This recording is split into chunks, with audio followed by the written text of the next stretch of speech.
Napuntahan nyo din na ba guys itong kainan dito sa corner Maria Orosa, Pedro Hill dito sa Malate, Maynila. Malapit lang dito sa Robinsons, Maynila guys. So eto yung nag-trending noon na kainan. So eto siya guys, pakinggan natin. Hi sir, good afternoon. Welcome to Sadsam Fried Chicken.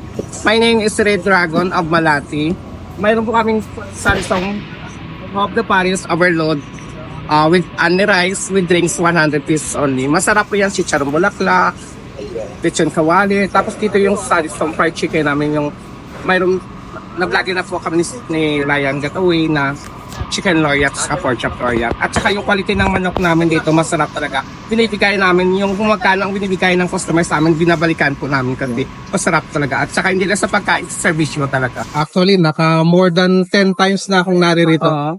Yeah. Kumakain ako dito sa area mo.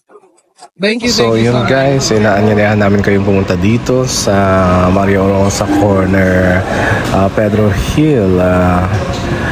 So punta na kayo guys dito. May mga fried chicken sila, si chicharong bulaklak, at marami pang iba guys. Only sabaw, only gravy, at marami pang iba guys dito.